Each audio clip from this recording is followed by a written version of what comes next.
جالي امبارح فيديو مهم جدا وعايز افرجكم عليه، يعني اتمنى انكم تسمعوني للاخر لانها حاجه مهمه بالنسبه لي ونوعا ما ده رايكم.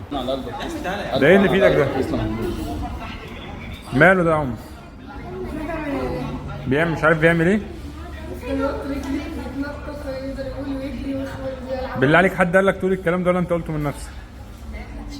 انت اللي قايل من نفسك يعني ما اتفقتش معاك قبل ما اصورك فيديو.